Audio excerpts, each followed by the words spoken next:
High বন্ধুরা, তোমরা সবাই কেমন আছো? আশা করি সকলে ভালো আছো। তো আজ আমি রিভিউ দেবো তোমাদের মাঝে ওআরএস লিকুইড সম্পর্কে। তো এই ওআরএস লিকুইডটি মেনলি কিসের জন্য ব্যবহার করা হয় এবং কিভাবে ব্যবহার করতে হবে, এবং এটি ব্যবহার কি কোনো রকম ক্ষতির সম্ভাবনা রয়েছে কি নেই, এবং এটি মার্কেট প্রাইস কী আছে, এবং এটি সঠিক পদ্ধতিতে কীভাবে ব্যবহার করতে হবে, তো সমস্ত তথ্য শেয়ার দেবো। তো ভিডিওটি না টেনে শেষ পর্যন্ত দেখতে থাকো এবং চ্যানেলটিকে যারা এখনও পর্যন্ত সাবস্ক্রাইব করেননি চ্যানেলটিকে অবশ্যই সাবস্ক্রাইব করে নিয়ে সঙ্গে থাকবেন। তো চলো বন্ধুরা, শুরু করা যাক ওআরএস লিকুইডের রিভিউ। তো এটি অরিজিনাল না ডুপ্লিকেট, তো সেটা প্রথমে চেক করে নিতে হবে।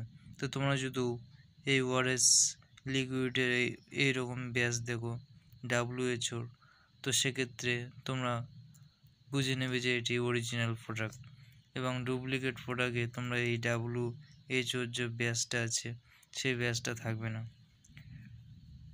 তো তোমরা কেনার সময় অবশ্যই দেখে নেবে WHO রিকমেন্ডেড ফর্মুলায় আছে কি নেই। তো এটি মার্কেটে 30 টাকায় যে কোনো মেডিকেল শপে পেয়ে যাবে এই ওআরএস লিকুইডটি। তো এটির মেনলি ব্যবহার কি?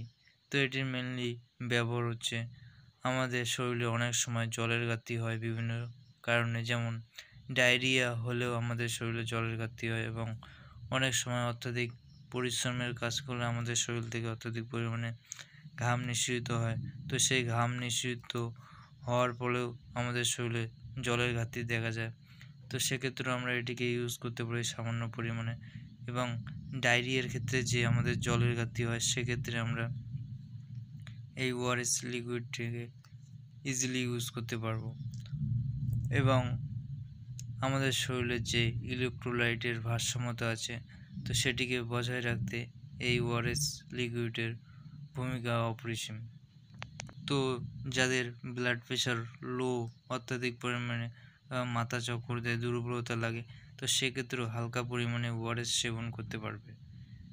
এবং যারা অত্যাধিক পরিমাণে ওয়ার্কআউট বা জিম করে থাকেন এবং তারাও হেভি ওয়ার্কআউটের ফলে তাদের শরীর থেকে অত্যাধিক পরিমাণে ঘাম নিঃসৃত হয়, তো সেক্ষেত্রে তাদেরও অনেক সময় জলের ঘাটতি দেখা যায়।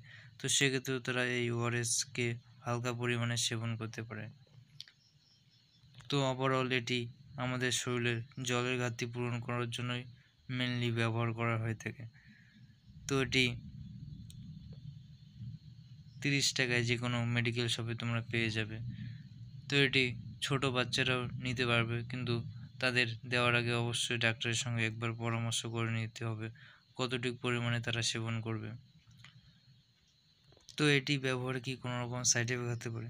তো নর্মালি এটি ব্যবহারে কোনো রকম সাইড এফেক্ট বা পার্শ্ব প্রতিক্রিয়া দেখা যায় না, এবং এটি ব্যবহারে যদি তোমাদের বমি বমি ভাব আসে এবং বমি হয় এবং দুর্বলতা ফিল লাগে, তো সেক্ষেত্রে এটিকে বন্ধ করে দিয়ে ডাক্তারের সঙ্গে পরামর্শ করে নেবে। তো এটির মধ্যে আছে sodium chloride, potassium chloride, sodium citrate and dextrose.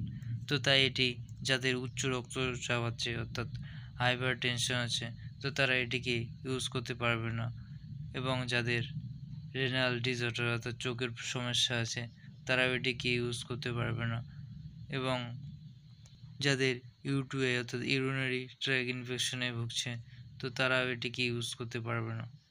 তো এইসব সমস্যাতে এই ওআরএস লিকুইডটিকে ইউজ করতে পারবে না, এবং তারা যদি এটিকে নিতে চায় সেক্ষেত্রে ডক্টরের পরামর্শ নেবে, তারপরে ডক্টরের দেওয়া পরামর্শ ও নির্দেশ অনুসারে তোমরা এটি ইউজ করতে পারবে।